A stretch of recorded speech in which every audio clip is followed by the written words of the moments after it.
సత్య చెయ్యని తప్పుకి క్రిష్ తిట్టడంతో సత్య బాధతో లోపలికి వెళ్ళిపోతుంది. ఆ తర్వాత వాళ్ళ మేడు అర్జున్‌ను కలిపి మొత్తం జరిగిందంతా చెప్తారు. సత్య తప్పేం లేదు ఇందులో అని.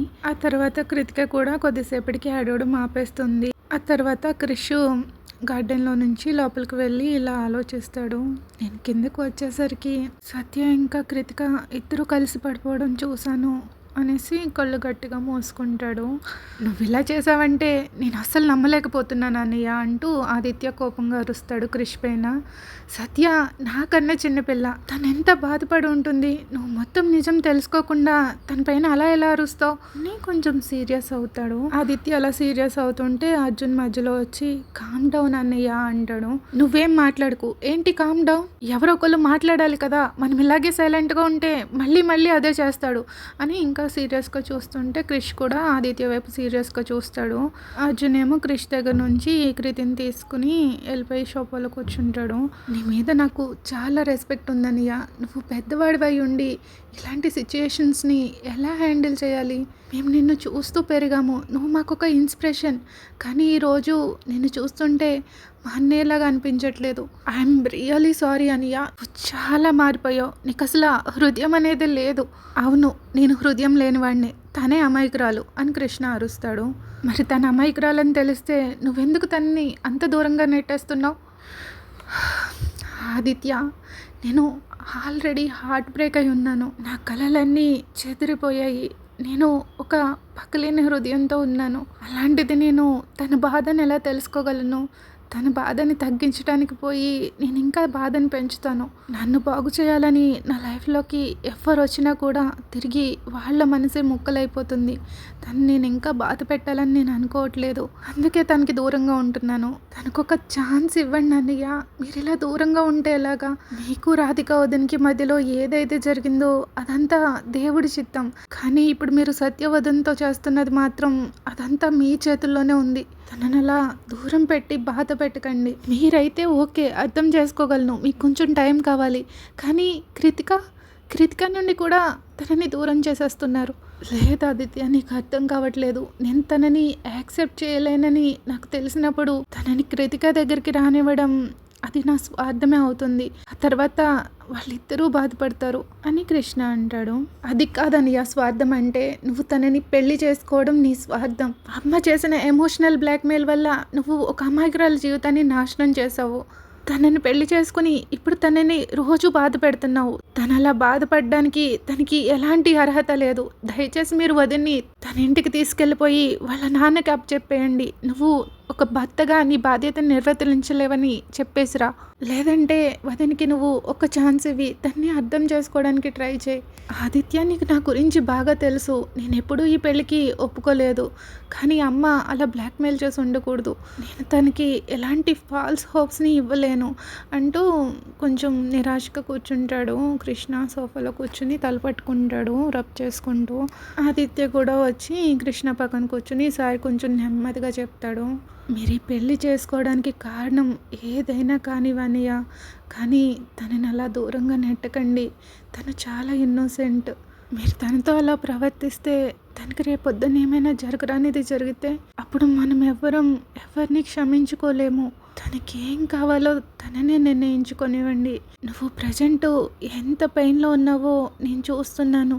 నువ్వు తననే ప్రపంచం అనుకునే వ్యక్తి తను నిన్ను విడిచి వెళ్ళిపోతే నీకెంత బాధగా ఉంటుందో నాకు తెలుసు, కానీ దానివల్ల కృతిక సత్య వాళ్ళిద్దరూ బాధపడకూడదని నేను కోరుకుంటాను. నేను అదే అనుకుంటున్నాను ఆదిత్య. తను పర్మనెంట్గా బాధపడడం కంటే టెంపరీగా బాధపడడం బెటర్.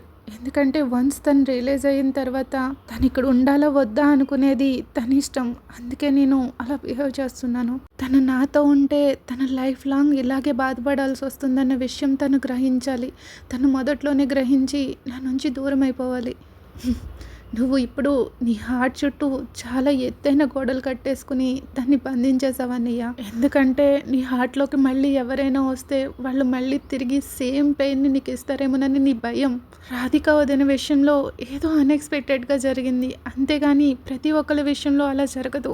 దయచేసి సత్యకు అన్యాయం చేయకు, తనని అలా దూరంగా నెట్టకు. తను బాధపడడానికి తనకి ఎలాంటి అర్హత లేదు. నువ్వు తనని భార్యగా యాక్సెప్ట్ చేయకపోతే కనీసం తన రెస్పాన్సిబిలిటీ రెస్పాన్సిబిలిటీ అన్నా తీసుకో. అంతేగాని నువ్వు డైరెక్ట్‌గా ఎప్పుడు వదిన్ని బాధ పెట్టకన్నయ్య. నువ్విప్పుడు తనకి సారీ చెప్పాలి.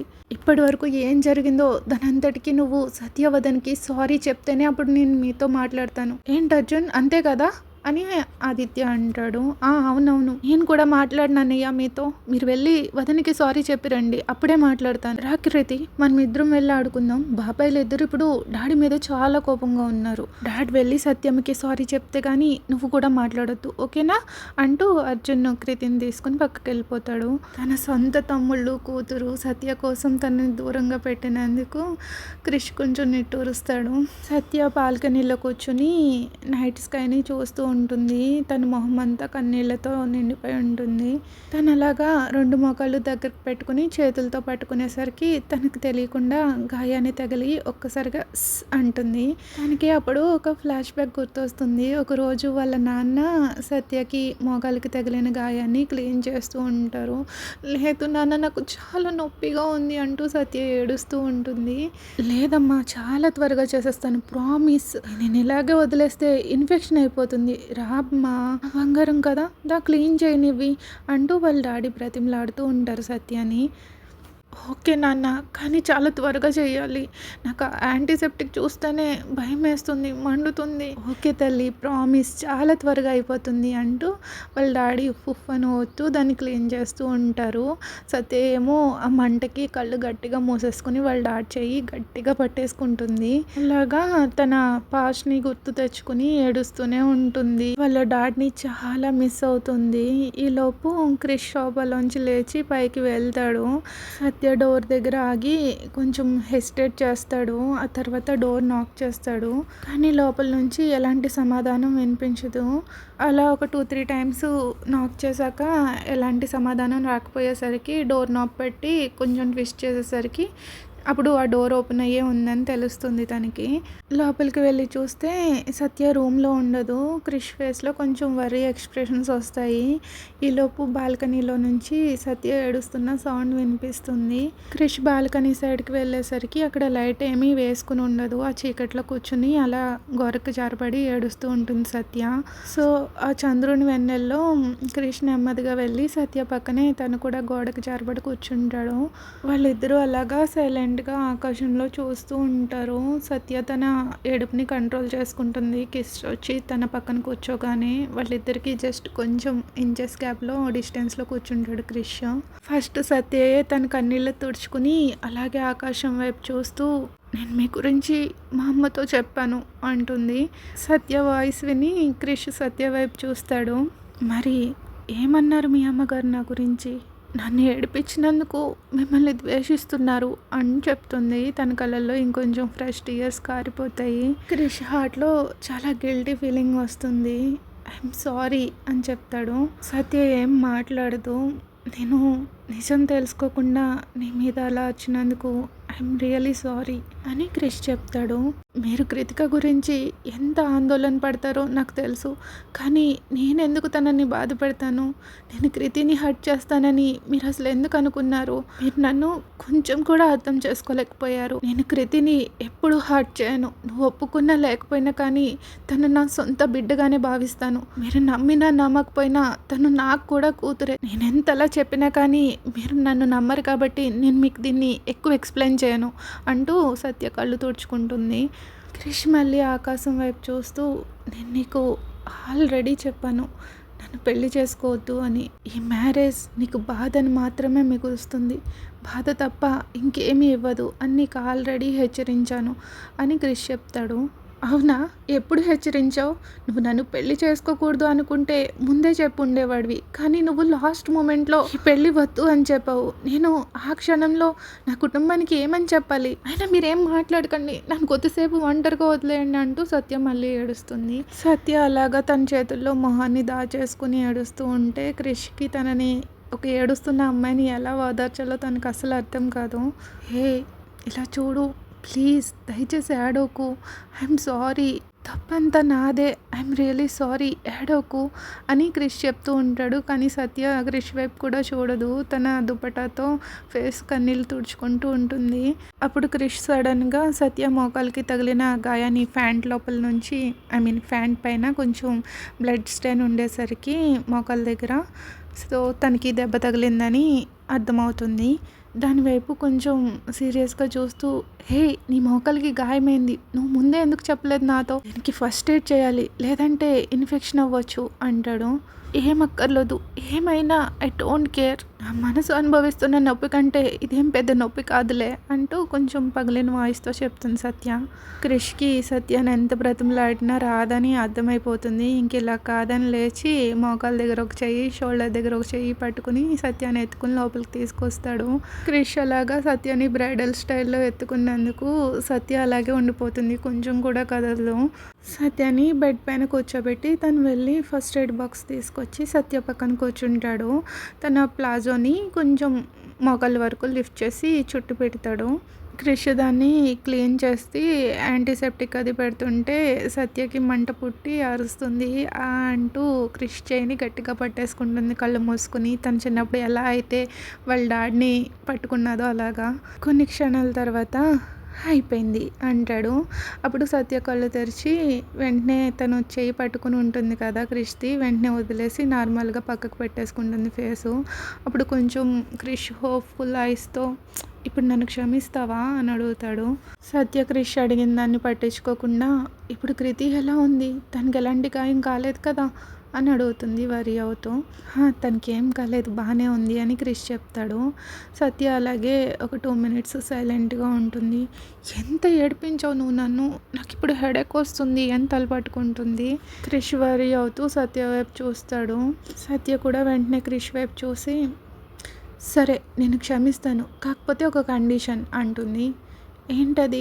"నా ఫ్యామిలీ నేను ఇక్కడ సంతోషంగా లేనని అనుకుంటున్నారు. సో మీరు నాతో పాటు మా ఇంటికి రావాలి. దానికి ఒప్పుకుంటే నేను మిమ్మల్ని క్షమిస్తాను" అని సత్య అంటుంది. క్రిష్ లైట్గా స్మైల్ ఇచ్చి, "సరే అయితే వస్తాను" అంటాడు. "ప్రామిస్" అని చేయి చాపుతుంది. క్రిష్ సత్యకి ప్రామిస్ అంటూ తన చేతిలో చేయి పెట్టి ప్రామిస్ చేస్తాడు. "సరే వాటర్ తాగు" అని చెప్పి ఒక గ్లాస్లో వాటర్ పోసి సత్యకి ఇచ్చి క్రిష్ బయటకు వస్తాడు అర్జున్ ఆదిత్యాలని పిలుద్దామని. తర్వాత వాళ్ళంతా వచ్చి మళ్ళీ డోర్ నాక్ చేస్తారు. సత్య లోపలికి రమ్మన్నాక అందరూ లోపలికి వెళ్తారు. అర్జున్ ఏమో కృతిని ఎత్తుకుని ఉంటాడు. సత్యాన్ని చూసి, "ఎలా ఉంది వదినా" అని అడుగుతాడు అర్జున్. సత్య ఓకే అన్నట్టు తలూపుతుంది. ఆదిత్య కూడా వచ్చి సత్య పక్కన కూర్చుని, "నువ్వు తనని క్షమించావా" అంటూ క్రిష్ వైపు చూసి కొంచెం ఆందోళనగా అడుగుతాడు. సత్య మళ్ళీ తలూపుతుంది. "దేవుడా, నీకు నిజంగా అసలు తన పైన కోపంగా ఎలా ఉండాలో నేర్పించాలి. నువ్వు ఇంత తొందరగా తనని అలా క్షమించేస్తే ఎలా" అంటూ ఆదిత్య ఆట పట్టిస్తాడు. ఆదిత్య అర్జున్లు సత్య కోసం అలాగ వరి అవ్వడం చూసి తన కళ్ళు మళ్ళీ నీళ్ళతో చెమ్మగిల్లుతాయి. ఆదిత్య అది చూసి సత్య కన్నీళ్ళు తుడిచి, "నీ అన్నయ్య ఇక్కడ ఉన్నప్పుడు నిన్నెవ్వరూ ఏడిపించలేరు. ప్లీజ్ ఏడవకు సత్య, నిన్ను ఇలా చూడలేను" అంటూ ఆదిత్య సైడ్ హగ్ చేసుకుంటాడు. ఒక బ్రదర్ లాగా తనతో చెప్తాడు, "నేను నీకు ఒక అన్న లాంటి వాడిని" అని. తన ప్రేమకి సత్యకి ఇంకా ఏడుపు వచ్చేస్తుంది. ఇంకా ఎక్కి ఎక్కి ఏడుస్తుంది. తనని కూల్ డౌన్ చేయడానికి ఆదిత్య కొంచెం గట్టిగా పట్టుకుని తన బ్యాక్ సైడ్ రబ్ చేస్తూ ఉంటాడు ఏడవద్దు అని. ఆదిత్య అలా బ్రతిమలాడుతూ ఉంటే సత్య తన కన్నీళ్ళు తుడుచుకుని, "నాకు ఏడుపు వచ్చేస్తుంది, నేనేం చేయను, ఆగట్లేదు ఈ కన్నీళ్ళు" అంటుంది సత్య కొంచెం స్మైల్ ఇస్తూ. ఆదిత్య స్మైల్ ఇచ్చి మళ్ళీ సత్యాన్ని పట్టుకొని తన చెవిలో తనకి మాత్రమే వినిపించేలాగా చెప్తాడు, "మా అన్నయ్యకి కొంచెం మెంటల్, కానీ చాలా మంచోడు. తనని మాత్రం వదులుకోకు." "సరే సరే ఇంకా చాలు. ఫర్ యువర్ కైండ్ ఇన్ఫర్మేషన్ ఆది అన్నయ్య, ఫస్ట్ ఆఫ్ ఆల్ తను నా సిస్టర్. నేను సత్యవదన్తో ఫస్ట్ టైం మాట్లాడినప్పుడే తను నాకు సిస్టర్ లాంటిదని చెప్పాను. ఇప్పుడు మీరిద్దరూ కలిసి నన్ను వేరు చేసేసారా? నాదేది హగ్" అనేసి అర్జున్ అంటాడు. తన్ని కూడా రమ్మంటారు. ముగ్గురు కలిపి గ్రూప్ హగ్ చేసుకుంటారు. మధ్యలో కృతిక ఉంటుంది. క్రిష్ వాళ్ళ నలుగురిని అలా దూరం నుంచి చూసి నవ్వుతూ ఉంటాడు. ఆదిత్య క్రిష్ని చూసి, "అన్నయ్య మీరు కూడా వచ్చి మా ఫ్యామిలీలో జాయిన్ అవ్వచ్చు, మేమేం అనుకోము" అంటూ చేయి చాపుతాడు. క్రిష్ కూడా స్మైల్ ఇచ్చి వాళ్ళ గ్రూప్ హగ్ని జాయిన్ అవుతాడు. అలా కొన్ని నిమిషాలు వాళ్ళు సత్య గదిలోనే అలా మాట్లాడుకుంటూ కూర్చుంటారు. క్రిష్ ఏం మాట్లాడకుండా అలా సైలెంట్‌గానే వాళ్ళు మాట్లాడుకుంటూ ఉంటే అలా వింటూ ఉంటాడు. తను మాట్లాడకపోయినా పర్వాలేదు. తన ప్రెజెన్స్ ఉండడం అది చాలు వాళ్ళకి. "అత్తయ్య, మావయ్య గారు ఇంకా రాలేదా?" అని సత్య అడుగుతుంది. "వాళ్ళు రావడానికి ఆలస్యం అవుతుంది వదిన. నాకైతే ఆకలేస్తుంది. డిన్నర్‌కి బయటకు వెళ్దామన్నారు" అని అర్జున్ అంటాడు. "లేదు, మీరు వెళ్ళండి. నేను రాలేను. నాకు చాలా టైర్డ్‌గా ఉంది. ఇంకా ఇప్పుడు హెడేక్ కూడా వస్తుంది" అని సత్య అంటుంది. సరే అయితే మనం డిన్నర్‌ని ఆన్‌లైన్‌లో ఆర్డర్ పెట్టేసుకుందాం అని చెప్పి ఆదిత్య ఆర్డర్ పెడతాడు. అలా ఆ రోజు రాత్రికి మొత్తం అందరూ కలిసి డిన్నర్ చేస్తారనమాట. ఎలా ఉంది ఈ ఎపిసోడు? నచ్చితే లైక్ చేయడం మర్చిపోకండి. Thank you for listening. Please like, share, subscribe. Bye bye.